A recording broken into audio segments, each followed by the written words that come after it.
Hello everyone, Andrew here. Who enjoyed the Canadian Grand Prix? I definitely did.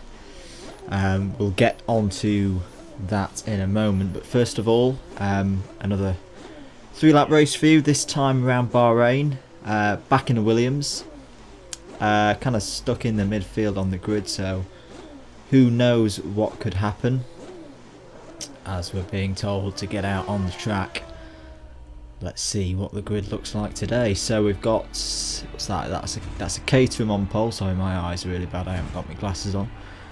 My teammate in second, I think it was, and me pretty much stuck in crash territory. It's a big lobby as well, so let's see what we can do off the line. Can we avoid any first corner incidents? The lights are out. We've made a pretty good start. We've got the Ferrari to our right already. Getting the right. Oh no. See, we didn't even make turn one. We did not even make turn one before someone noobed us out. So we're stone dead last. Maybe we can pick up some places as, yeah, indeed, there's all sorts going on in this first corner. Through turn two, and whoa, dodged that Marussia that's definitely wasn't ghosted out there. So we're back up to 10th. Anyway, first thing that I wanted to talk about, just generally after Montreal. Hang on, there's another crash going on here. Whoa, where's this Lotus going? Oh dear. This race could be going better. Let's just say that. Anyways, we probably will get a corner cut penalty for this. No. Well, I suppose getting punted off is deserved, but there's a bit of Codemasters logic. We got no penalty for that. So, Canadian Grand Prix won by Sebastian Vettel, and I know Sebastian Vettel has his haters. I don't particularly like him, especially after the Malaysia debacle, but you could not say that he didn't deserve that win. He was in another league this weekend. I had F1 timing up whilst I was watching the race. I think it was in the laps around the second pit stop. The amount of time he took out of Hamilton was almost comical. He took out a good couple of seconds on his in-lap compared to Hamilton's out-lap. Hamilton, I think, was caught up in a bit of traffic though. But no one was going to stop Vettel this weekend. I know Alonso probably could have given it a go if he'd started higher up the grid, but a thoroughly deserved win for Sebastian Vettel, I thought, and really puts him in charge of this championship.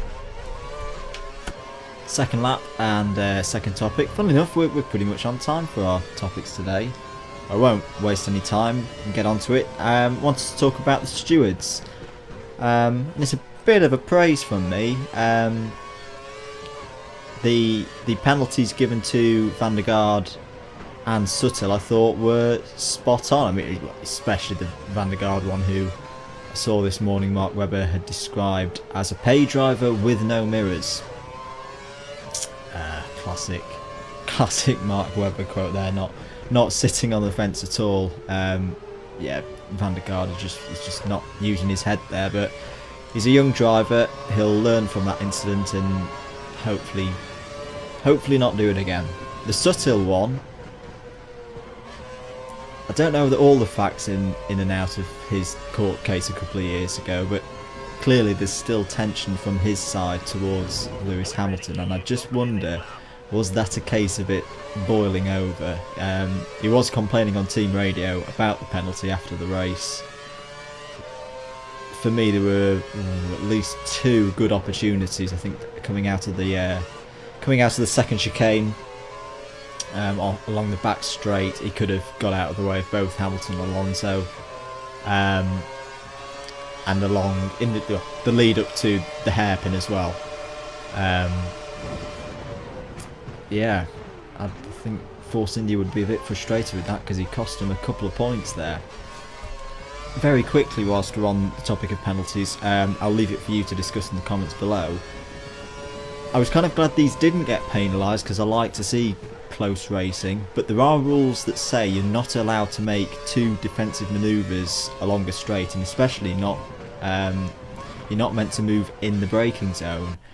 And there was quite a bit of that coming into the Wall of Champions chicane, which I think was pushing it a little bit. Rosberg on Webber, I think, was potentially lucky to get away with a penalty. Yeah, you tell me what you thought of that in the comments below.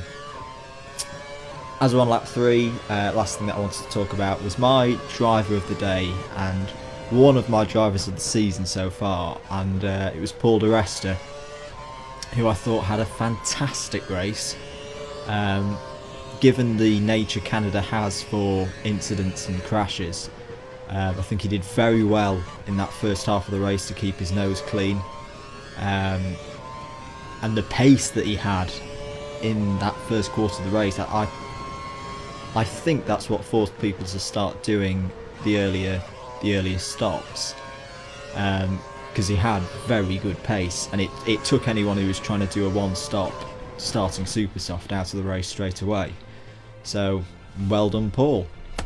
Lastly, I just wanted to mention that my thoughts and prayers are with the family of the marshal who unfortunately passed away due to an accident that happened after the race had finished, whilst they were clearing Gutierrez's car away. And I think that's a view shared by everyone in the motorsport world.